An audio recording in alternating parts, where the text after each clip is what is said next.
Hello guys, this is Vishal Sharma. Welcome back to the catalyst group. कैसे हो आप सभी लोग? आई होप आप सभी अच्छे होंगे, अच्छे से पढ़ाई करे होंगे और आपका रिवीजन भी बहुत अच्छे से चल रहा होगा। मेटल साइंस का भी रिवीजन करना बहुत जरूरी है, इसीलिए आज मैं आपके साथ लेकर आई हूँ एक क्वेश्चन प्रैक्टिस सेशन, जिसमें हम डील करेंगे डिफरेंट क्वेश्चन। और डिफरेंट क्वेश्चन में आपको एक शीट ले लेनी है और उस शीट पर आपको रैपिड क्वेश्चन सेशन की तरह क्वेश्चन करना है। जल्दी जल्दी हम सारे क्वेश्चन को ट्राई करने की कोशिश करेंगे विद द टाइम बाउंडेशन। आप देखिएगा कि आपका क्वेश्चन सही होता है या नहीं होता है। क्वेश्चन जैसे स्क्रीन पर आपके शो होता है, pause that video and try to solve that question, और उसके बाद वीडियो को वापस प्ले कीजिएगा और देखिएगा कि आपका आंसर मैच होता है या नहीं होता। आई होप आपने मेटल साइंस को अच्छे तरीके से पढ़ा होगा और उसका रिवीजन अभी भी आप कर रहे होंगे। तो guys let's start. Best of luck guys. तो पहला क्वेश्चन अब आपकी स्क्रीन पर है। सो this is the first question on your screen now. तो ये आपका है क्वेश्चन नंबर 1 और जल्दी से बताइए इस क्वेश्चन का आंसर क्या होगा। क्वेश्चन में आपसे पूछा है denoting L as a liquid and M as a solid in a phase diagram. तो फेज डायग्राम में आपका सब्सक्रिप्ट भी दे रखे हैं 1 and 2 and 3। और उसके बाद आपसे पूछा जा रहा है eutectoid reaction is described bye. Eutectoid reaction में क्या होता है? यूटेक्टोइड रिएक्शन में आपका एक सॉलिड दो सॉलिड्स में कन्वर्ट हो जाता है, which means so the option A is the correct answer in which M1 is equals to M2 plus M3. So the correct answer of this question will be option A, in which M1 will be converted into M2 plus M3। और ये M1 क्या होता है? M1 होता है आपका gamma iron, और आपका जो ये होता है आपका अल्फा फेराइट, और ये होता है आपका सीमेंटाइट। ये क्या होता है आपका? सीमेंटाइट। तो correct option will for this question will be option A. तो ये हो जाएगा आपका सीमेंटाइट। ठीक है, now come to the next question.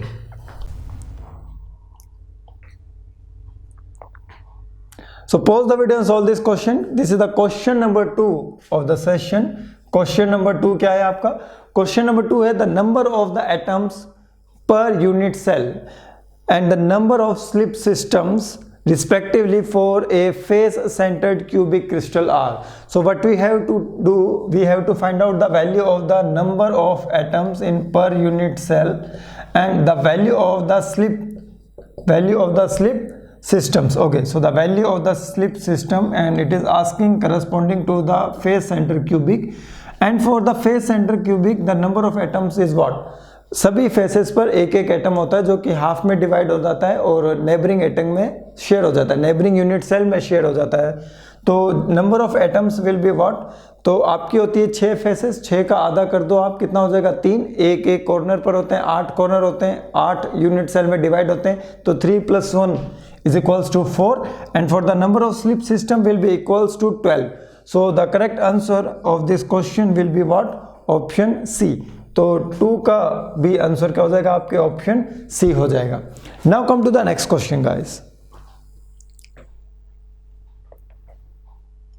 So this is the next question number 3 of the session. So this is the question number 3, और question number 3 में आपसे पूछा जा रहा है the crystal structure of the aluminium is. Aluminium का crystal structure क्या होता है? जल्दी से बताओ। एल्यूमिनियम का जो क्रिस्टल स्ट्रक्चर होता है वो क्या होता है? एल्यूमिनियम आपका एक सॉफ्ट मटेरियल होता है, एक डक्टाइल मटेरियल होता है, और जो भी डक्टाइल मटेरियल होते हैं उनका जो क्रिस्टल स्ट्रक्चर होता है वो होता है आपका FCC होता है। ठीक है, BCC किसका होता है? हार्ड एंड ब्रिटल मटेरियल्स का होता है। So the option will be the correct is option B. तो इसका करेक्ट आंसर आएगा आपके ऑप्शन बी हो जाएगा। Now come to the next question. So this is the next question. Given the atomic weight of the iron is equals to 56 and that of the carbon is 12. You know very well, chemistry जैसा ही है ये। The weight percentage of the carbon in cementite is Fe3C। में carbon का wait percentage क्या है? काफी easy question है। So this is the question number 4 and it is asking the value of the weight percentage of the carbon in Fe3C। ठीक है, तो देखिए Fe3C में क्या क्या है? आपके Fe के 3 एटम्स है, जिससे आपका Fe3 का एक मॉलिक्यूल बनता है, कार्बन का एक एटम है, तो ये एक दोनों मिलकर आपका बना देते हैं ये सीमेंटाइट। और उसके बाद ये आपसे पूछ रहा है the weight percentage of the carbon in the cementite. Very simple. So the weight percentage of the carbon in this will be equals to the carbon divide by Fe3C। So simple mathematics से ये question आपका solve हो जाएगा। Carbon कितना है आपका, carbon इसमें दे रखा है 12, so the 12 divide by iron कितना है आपका, आयरन है 56, तो 3 इंटू 56 प्लस 12 इंटू 1। तो जब आप इस क्वेश्चन को सोल्व करोगे so you can take 12 as a common, तो आप इस क्वेश्चन को सोल्व कीजिए। 12 डिवाइड बाय, यहाँ से नीचे से 12 कॉमन लीजिए, 4 कॉमन लीजिए पहले, तो 3 इंटू 4 और 56 आ जाएगा आपका, 56 हो जाएगा 14, so this will be the 14 plus 12। Okay, so 3 4 the 12, तो 12 divide by 12 and in bracket it will B, यहाँ पर आपका बचेगा 14 और यहाँ पर बचेगा प्लस आपका 12 चला जाएगा, तो यहाँ बचेगा आपका 1। Okay, so 12 to 12 will be cancelled out and we have to calculate the value in terms of the percentage. So 1 divided by 15 into 100, so this value will be equals to 3 and this is the 20, so the correct answer will be 6.67%. Okay, 20 by 3 will be 6.6666. So the correct answer is 6.67. Now come to the next question. It is a very good question, काफ़ी अच्छा question है। इस question में ज़्यादातर student confuse हो जाते हैं क्योंकि कई बार उनको टेस्टिंग की ज़्यादा नॉलेज नहीं होती है। तो जल्दी बताइए इस क्वेश्चन का आंसर क्या होगा। सो this is the question number 5 of this session. आपके इस सेशन का ये क्वेश्चन नंबर 5 है और जल्दी से बताइए इस क्वेश्चन का आंसर क्या होगा। What will be the answer of this question? So the question is the Jomini test is used to find. तो Jomini test is used to find, ये किस प्रॉपर्टी को फाइंड आउट करने के लिए यूज में लिया जाता है Jomini test. So it is use to find out the hardenability, so the correct answer will be the option B. तो ये ध्यान रखिएगा, जो आपका Jomini टेस्ट होता है, Jomini test, so the Jomini test is use to find out the hardenability, तो hardenability को ये फाइंड आउट करने के लिए यूज में लिया जाता है। Okay, so the correct answer will be option B. Now come to the next question.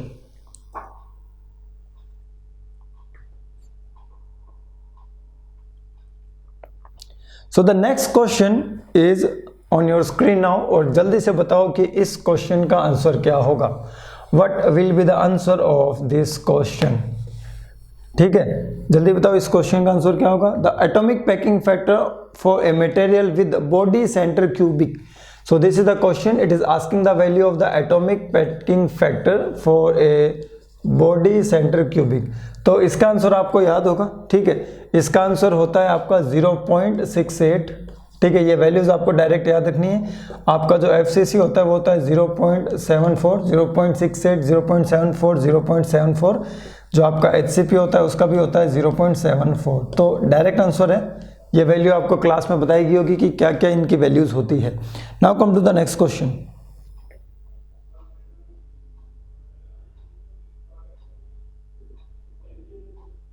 So this is the next question is on your screen now. Question क्या है, क्वेश्चन को ध्यान से पढ़िए। The process of reheating the martensite steel to reduce its brittleness without any significant loss in its hardness is। तो question का answer बताइए, इस क्वेश्चन का आंसर क्या होगा। What will be the answer of this question. Answer of this question will be option D, that is the tempering. इस question का answer क्या हो जाएगा आपका, टेम्परिंग हो जाएगा। Now come to the next question guys.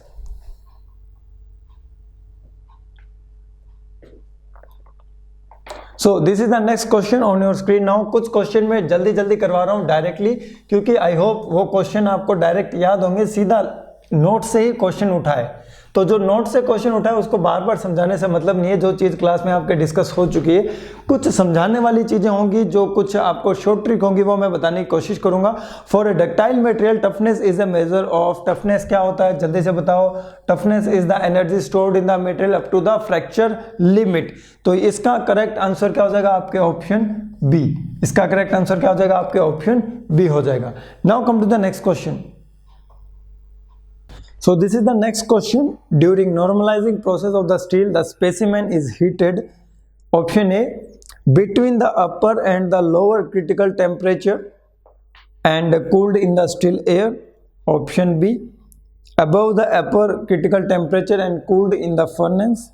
Option C, above the upper critical temperature and cooled in the still air. Option D, between the upper and the lower critical temperature and cooled in the furnace. तो चलो ये question आपको ही करना है. So this question will B for your homework. ये question आपके लिए है. एक दो क्वेश्चन में सिर्फ आपको करने के लिए दूंगा, जो कि बहुत ही इजी है. नॉर्मलाइजिंग पढ़ते हो, एनेलिंग पढ़ते हो, है कि नहीं, क्वेंचिंग पढ़ते हो, तो आपको पता होना चाहिए कि हम किस मीडियम में कूलिंग करते हैं. Now come to the next question.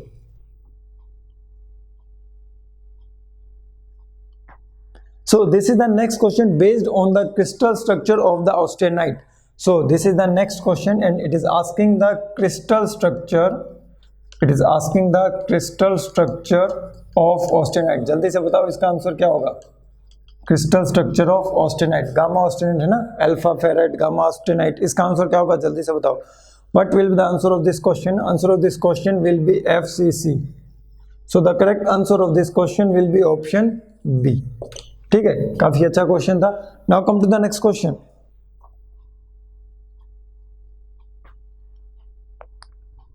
So this is the next question. The material property which depends only on the basic crystal structure is. Basic crystal structure पर कौन सी प्रॉपर्टी डिपेंड करती है. तो ये है आपका नेक्स्ट क्वेश्चन कि ऐसी कौन सी प्रॉपर्टी है, what is the property which depend on the basic crystal structure. Basic crystal structure पर वो डिपेंड करती है. What will be the answer of this question. जल्दी से बताइए. So the answer of this question will be elastic constant. So the correct answer will be option D. Okay, now come to the next question.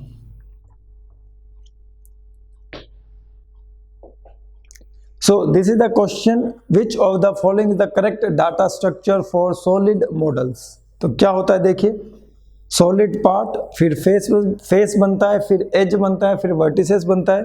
Solid part, as बनता है, face बनता है, vertices बनता है, vertices बनता है, फिर edges बनती है, फिर फेसेस बनते हैं, फिर सॉलिड पार्ट्स बनता है, वर्टिसेस बनती है, फेसेस बनते हैं, एजेस बनते हैं, फिर सॉलिड पार्ट्स बनता है.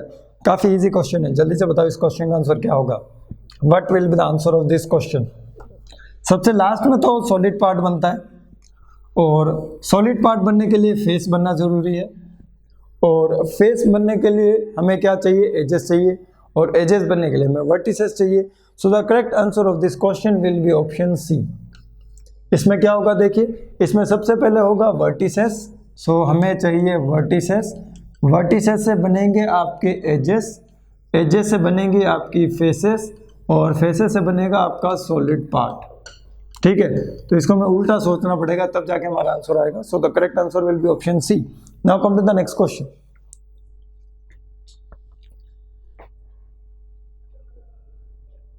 So the next question is the effective number of lattice points in the unit cell of the simple cubic, body center cubic and the face center cubic. तो ध्यान रखना, सबसे पहले इसमें सिंपल क्यूबिक पूछा है. जल्दबाजी में हम क्या करते हैं, हम याद रख लेते हैं हमारा BCC, FCC और HCP. इसमें ऐसा नहीं पूछा है, इसमें पूछा है SC का, सिंपल क्यूबिक का, उसके बाद BCC का, और उसके बाद इसने पूछा है FCC का. तो जल्दी से बताइए इसमें आंसर क्या होने वाला है. So the what will be the answer of this question. तो इसका आंसर हो जाएगा B 1 2 4. Simple cubic, body centre cubic, face centre cubic. So the correct answer will be option B. Now come to the next question.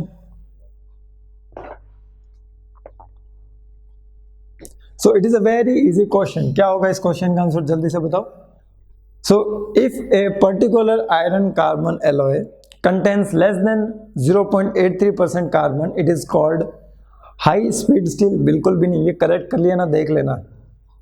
Hypo eutectoid steel, hyper eutectoid steel, cast iron. Cast iron में तो 2% से ज़्यादा होता है. ठीक है, तो इसका क्या हो जाएगा, हाइपो. तो इसका आंसर हो जाएगा आपका option B, that is the hypo. Hypo steel होगा ना, हाँ बिल्कुल, hypo eutectoid steel. Hypo eutectoid steel होगा अगर carbon percentage is less than 0.83%, and if it is more than 0.83% then it will be the hyper. तो कम होने वाला हाइपो, ज्यादा होने वाला hyper. Now come to the next question. So this is the next question. Question को पढ़िए और जल्दी से आंसर दीजिए. क्वेश्चन का आंसर क्या होगा, what will the answer of this question. Match the item in column 1 and column 2. Charpy test का यूज क्यों किया जाता है? चारपी टेस्ट का यूज किया जाता है for the measurement of the toughness. So तो पी का क्या हो जाएगा इसमें 4। क्यू देखते हैं क्या है। क्यू है आपका नूप टेस्ट। नूप टेस्ट किस लिए किया जाता है? For the micro hardness. तो क्यू का हो जाएगा आपका 2। आर का देखते हैं क्या है आपका स्पाइरल टेस्ट। स्पाइरल टेस्ट किया जाता है आपका फ्लूइडिटी। आप कास्ट आयरन में पढ़ते हो इसको, फ्लूइडिटी। और उसके बाद आपके बच रहा है cupping test. So cupping test will be formability. तो एस का हो जाएगा आपका फॉर्मेबिलिटी है आपका 3 ऑप्शन। So the 4213 4213। तो 4213 का आपका वैसे ही आ जाता, ऑप्शन डी है, 42 से ही आ जाता है आपका आंसर। तो 42 आपका सिर्फ ऑप्शन डी में है। So the option D is the correct answer. Now come to the next question.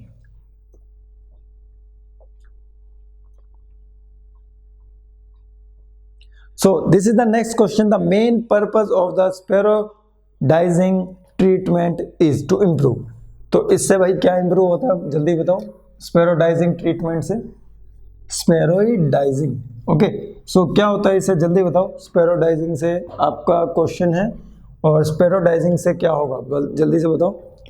hardenability of the low carbon steel, machinability of the low carbon steel, hardenability of the high carbon steel, machinability of the high carbon steel। तो इसका answer होगा आपके option D. Option D इसका answer हो जाएगा machinability of the high carbon steel। तो ये आपके हाई कार्बन स्टील की machinability को इंप्रूव करता है, इंक्रीज करता है। Okay, now come to the next question. So this is the next question. When the temperature of solid metal increases, तो किसी भी मेटल का, सॉलिड मेटल का अगर हम टेम्परेचर इंक्रीज करते हैं, then what will happen? Strength will be decreases and ductility will be increases. So the option A is the correct answer. So the option A is the correct answer. Now come to the next question.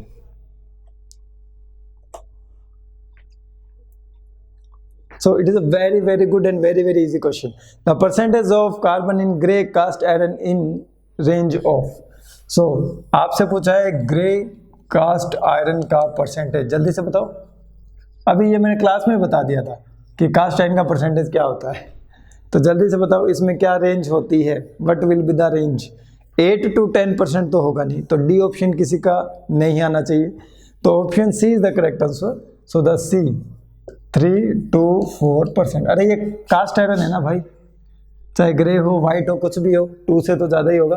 तो 3 to 4% will be the correct answer. ज़्यादा भी नहीं डाल सकते, 10-12%, इतना भी नहीं होता है। Now come to the next question.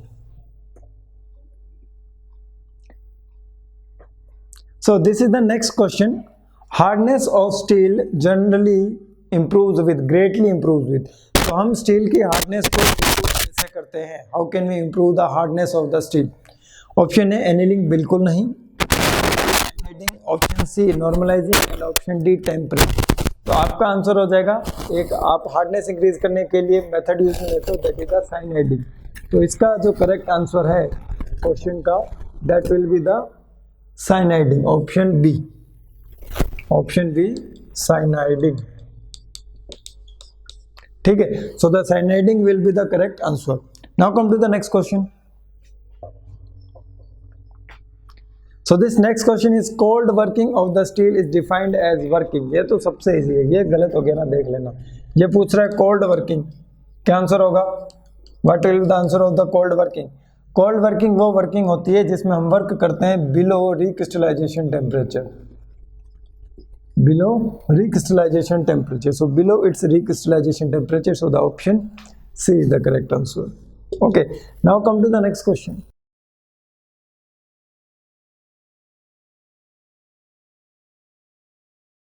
So this is the next question. The iron carbon diagram and the TTT curve are determined under. तो iron carbon diagram और TTT curve. So इसका option C है भाई, option C। Iron carbon diagram and T curve, ये होता है आपका equilibrium state में, ये होता है आपका नॉन इक्विलिब्रियम स्टेट में। तो देखो ऑप्शन में देखो, equilibrium and non equilibrium condition respectively, non equilibrium and equilibrium condition respectively, equilibrium conditions for the both and the non-equilibrium condition for the both. So the correct answer of this question will be option A. Now come to the next question.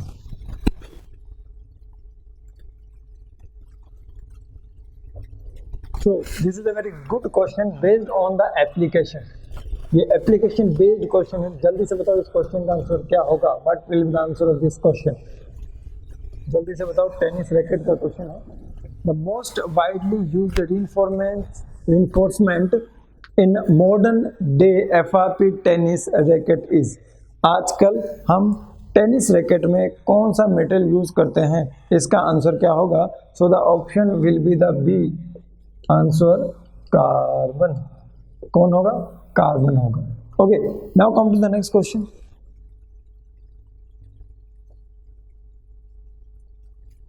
It is a very good question again. Based on the carbon percentage increase in your item. So increase in carbon content in plain carbon steel raise its ductility. ductility तो कम हो जाता है भाई. Tensile strength and malleability. malleability कम हो जाता है. Tensile strength and the hardness. So the correct answer of this question will be option C. कि अगर हम कार्बन परसेंटेज इंक्रीज करेंगे, कार्बन का कंटेंट इंक्रीज करेंगे हमारे स्टील में, तो उस कंडीशन में क्या होगा, उसकी जो स्ट्रेंथ है वो इंक्रीज हो जाएगी, और स्ट्रेंथ इंक्रीज होने के साथ साथ उसकी जो हार्डनेस है वो भी इंक्रीज हो जाएगी. लेकिन क्या डिक्रीज होगी, उसकी जो डक्टिलिटी है, ये दोनों तो इंक्रीज होंगे, उसकी जो डक्टिलिटी है और उसकी जो मैलिएबिलिटी है इट विल बी डिक्रीज्ड.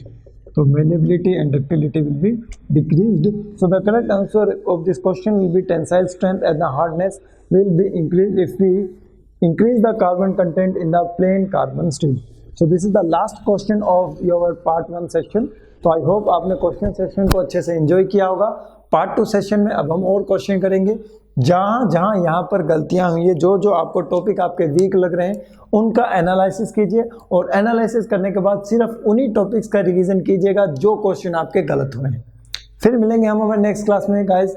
तब तक के लिए bye bye, take care, best of luck.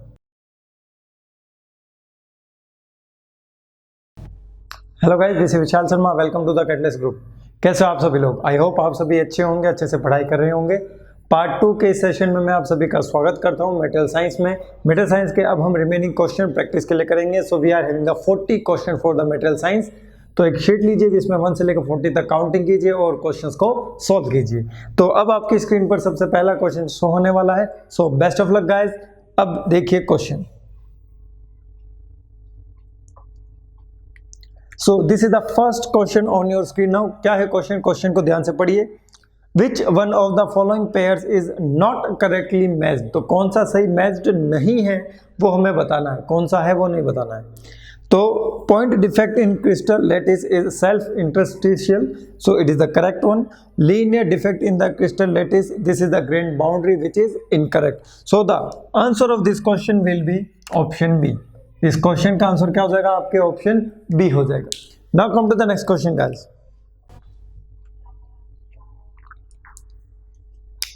So this is the next question. Read the question carefully. For a rhombohedral space lattice which one of the following is correct? Option A देखिए, B देखिए, C देखिए, D देखिए. Alpha, beta, जो gamma आपको angle दे रखे हैं वो एक्स प्लेन, वाई प्लेन और जेड प्लेन में एंगल दे रखे हैं. और आपका स्ट्रक्चर अगर रोम्बोहेड्रल है तो उस केस में आपका अल्फा ही बीटा होगा, वही गामा होगा, बट ये सभी 90 डिग्री के इक्वल नहीं होंगे. So the correct answer of this question will be option B. इसका आंसर क्या हो जाएगा? आपके option B. Now come to the next question. So this is the next question on your screen now. In the atomic hard sphere model of the crystal structure of the copper, very important. Copper कैसा होता है आपका? FCC होता है. What is the edge length of the unit cell? We have to find out the value of the A, that is equals to 4r divide by √2. 4r divide by √2. इसको मैं क्या लिख सकता हूँ? इसको मैं लिख सकता हूँ 2 × 2 divide by √2 multiply with r. तो ये cancelled out, so you will get 2√2r. So a is equals to 2√2r. तो आपका आंसर हो जाएगा, that will the option C. Option C is the correct answer of the question number 3. Now come to the next question guys.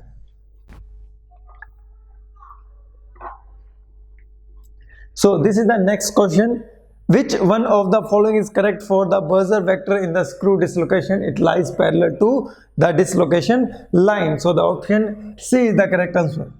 Now come to the next question.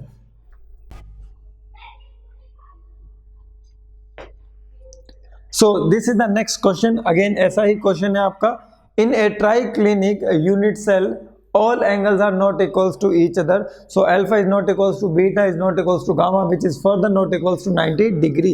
तो triclinic का answer पूछा है तो आपके correct answer हो जाएगा option D. तो triclinic, monoclinic, आपका रोम्बोहेड्रल, क्यूबिक, टेट्रागोनल, जो भी होते हैं, हेक्सागोनल, सभी का आपको याद रखना पड़ेगा। Come to the next question. So this is the good question. क्या है क्वेश्चन? इसमें आपको मिलर इंडिसेस बताने हैं और इसमें आपके दो ऑप्शंस आ सकते हैं। कुछ स्टूडेंट ऐसे होंगे जिसका एक ऑप्शन आएगा, कुछ स्टूडेंट ऐसे होंगे जिसका दूसरा ऑप्शन आएगा। So probability of the answer may be C और डी। सी और डी में से आपका आंसर हो सकता है। इन्होंने यहाँ पर इंटरसेक्ट्स दे रखे हैं, रेसिप्रोकल नहीं दिया है। तो हम क्या करेंगे, पहले इनका रेसिप्रोकल लेंगे। तो जब हम रेसिप्रोकल लेंगे, it will be converted to the 3/2 and it will be converted into the 3 and the other one will be converted to the 2। और मिलर इंडिसेस में कन्वर्ट करने के लिए हम क्या करेंगे, इन सभी को 2 से मल्टीप्लाई कर देंगे। सो 2 2 2, so 2 2 will be cancelled out, you will get 3 3 2 is 6, 2 2 is 4, so 364 will be the answer। Option D is the correct one। Now come to the question number 7। So this is the question number 7। If the atomic radius of the aluminium is the R, what is its unit cell volume? तो unit cell volume क्या होता है? A की power 3, A का cube. A का value क्या होता है? 4R divide by under root of 2, because it is a FCC। FCC होता है सॉफ्ट और आपका हार्ड और ब्रिटल होता है BCC। So in question aluminium is given, so aluminium की स्ट्रक्चर होती है FCC। The value of A is equals to 4R divide by under root of 2। So the value of the A cube, that is the volume of the unit cell, will be equals to 4R divided by under root 2 का cube. तो आपका जो correct answer होगा that will be 4R under root 2 का cube, that will be the option B। 7th का answer हो जाएगा आपके option B। Now come to the 8th question। So this is the 8th question। Eutectoid reaction occurs at, eutectoid reaction किस temperature पर होती है? That is B 723 degree Celsius. तो इसका आंसर हो जाएगा B, that is 723 degree Celsius. Now come to the next question.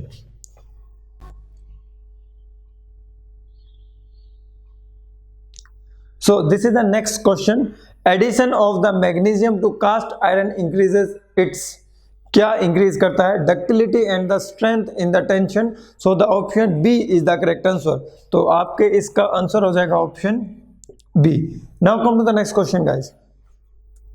So question को ध्यान से पढ़िए। Nodular cast iron is obtained from the grey cast iron by adding a small amount of manganese, phosphorus, magnesium या फिर chromium. तो इसका answer होगा आपके option C. Okay, so the option C will be the correct answer, that will be the magnesium। Now come to the next question।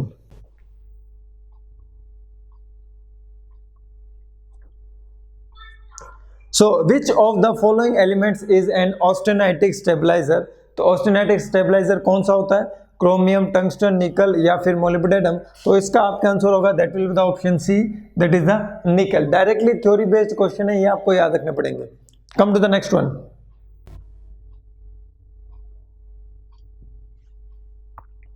So this is the next question, again based on the stabilizer, but यहाँ पर पूछा है आपसे फेराइटिक stabiliser कौन सा होता है? So that will be the option D, chromium. Option D क्या हो जाएगा इसका? क्रोमियम हो जाएगा। Come to the next question.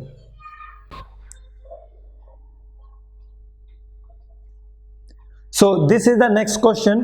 Which one of the following cast iron consists of carbon in rosette form? तो स्ट्रैंड रोजेट आपने नाम सुना होगा, उसी तरीके से आपका कार्बन मिलता है किस टाइप के कास्ट आयरन में? That will be the option D, that is the nodular cast iron. तो 13th का आपके आंसर हो जाएगा option D. Now come to the next question.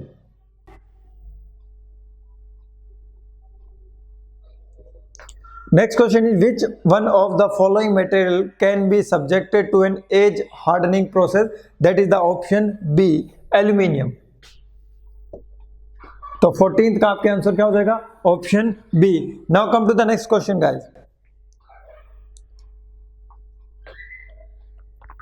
So this is the next question. Addition of which one of the following elements shift the lower critical temperature line in the iron carbide diagram towards the higher side। तो कौन सा metal हम add करेंगे जब वो higher side में shift हो जाएगा, तो इसका आंसर क्या होगा, what will be the answer of this question.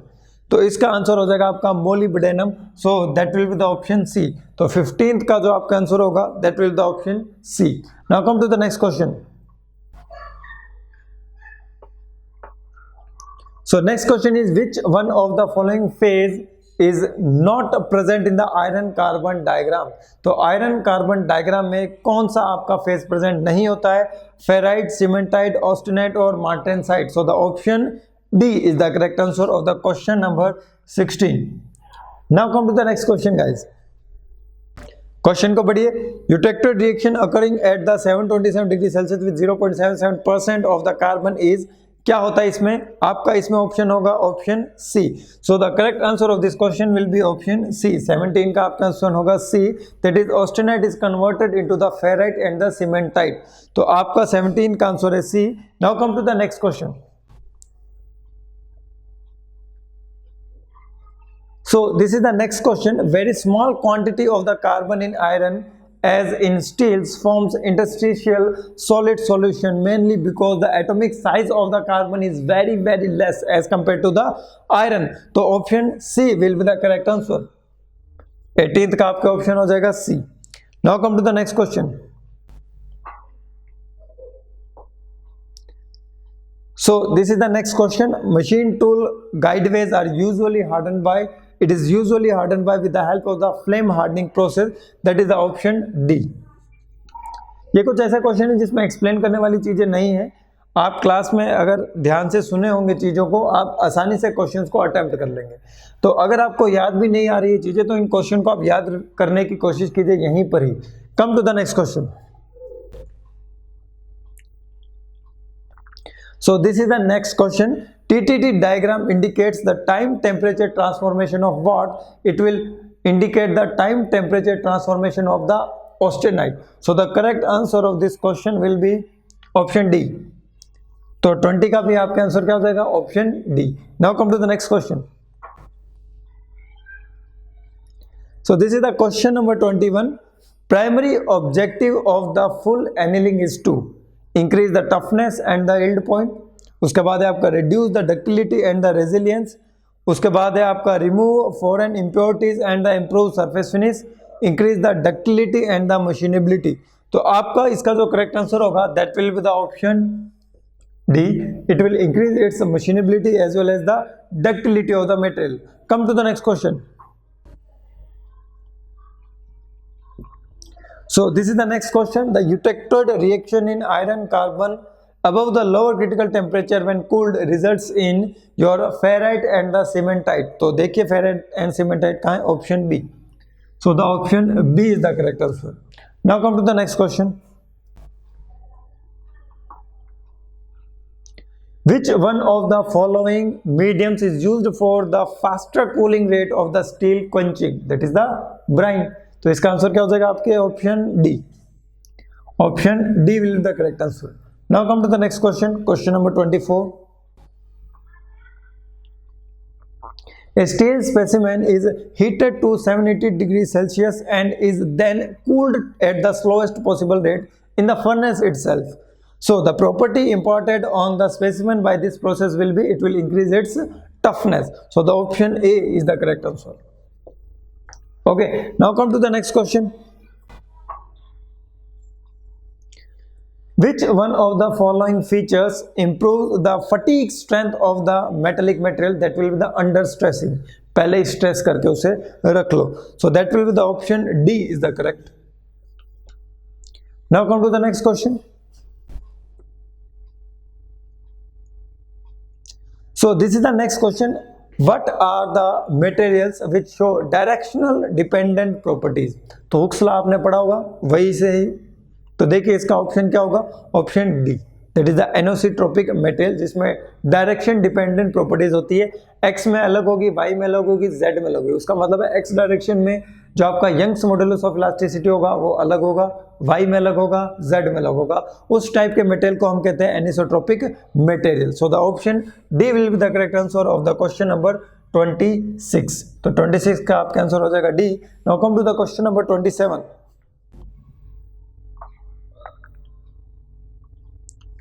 So this is the question number 27, which is the phenomena of progressive extension of the material, that is strain increased with the time at a constant load, it is equals to creep। तो आपके answer क्या हो जाएगा इसमें? सी। ये तो किसी का गलत होना ही नहीं चाहिए, ठीक है। Come to the next question. Which one of the following is correct? So malleability is the property by which a metal or alloy can be plastically deformed by applying which type of force? Compressive force। So the option D is the correct answer। तो पीट कर thin sheets में convert करने की property होती है आपकी malleability। So compressive force will be there। So if the compressive force is there, then the stress developed inside the material will be compressive in nature। Come to the next question।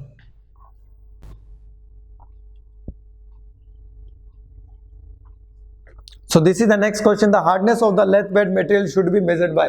lathe bed को उठा के machine पर तो ले जा नहीं सकते, तो रॉकवेल हार्डनेस नहीं होगा, ब्रिनल नहीं होगा, वीकर नहीं होगा, तो ऑप्शन क्या बच गया आपके? Option C. क्लियर है? Come to the next question.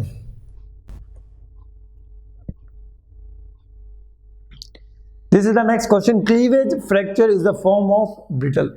So the option directly A is the correct one. Come to the next one. So it is a good question। Elastic limit of the cast iron as compared to its ultimate breaking strength। Cast iron is actually a brittle material, that's why it will not show the yielding of the material। Okay, so its ultimate strength will be approximately equal to its proportional limit, so they are approximately same। So the option C is the correct answer। Now come to the next one।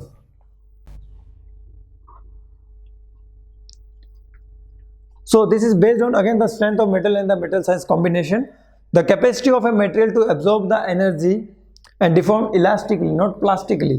So then have to release this energy upon unloading the material। So this question is asking that कि कौन सा energy store होता है when deformed elastically। So that will be the resilience। अगर हम बात करते हैं up to the elastic limit, proof resilience। अगर हम बात करते हैं पर यूनिट वॉल्यूम की, that will be the modulus of the resilience। So the resilience is what? Elastic strain energy stored in the material।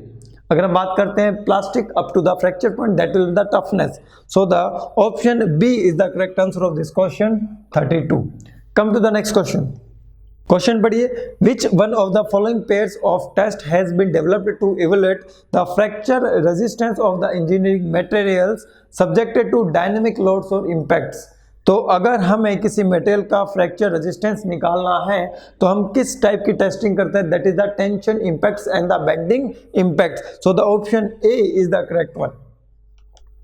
Now come to the next question. Teflon क्या होता है बताओ? What is Teflon? टेफ्लॉन क्या होता है? Teflon आपको पता होगा क्या होता है? टेफ्लॉन हम यूज में लेते हैं। तो टेफ्लॉन क्या होता है आपका? सो क्वेश्चन नंबर आपका है अब 34। तो 34 का आंसर क्या होगा जल्दी से बताओ। What will be the answer of 34? Teflon क्या होता है? Thermosetting fluorocarbon polymer, thermoplastic fluorocarbon polymer, inorganic compound of the fluorine and the carbon, laminated phenolic material। So the option B will be the correct answer। तो option हो जाएगा आपके 34 का B। Come to the next question, that is 35। So phenol formaldehyde which is used in your casting, ये क्या होता है?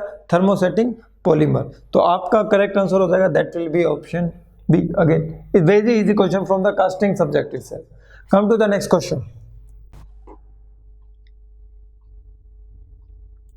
So windows of aeroplane are made of PMMA। तो इसका आंसर हो जाएगा आपके option C. Come to the next question।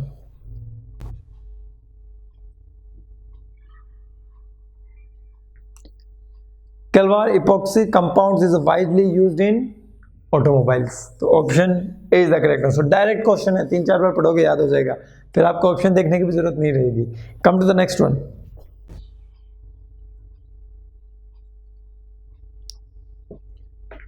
So structure of the common glass is amorphous. Option A. Glass amorphous होता है, क्रिस्टलाइन नहीं होता है। Come to the next one. The unique property of the cast iron is to high damping characteristics, so the option D is the correct. ये vibrations को absorb कर लेता है, that's why death beds are made of the cast iron. Come to the next one. Which one of the following alloying elements increases the corrosion resistance of the steel? कौन सा material है जो corrosion resistance को improve करता है? So that will be the option B. Directly material science में ऐसे ही question आपके बनते हैं। तो फिर मिलेंगे हम हमारे नेक्स्ट क्लास में, तब तक के लिए bye bye, take care guys, best of luck.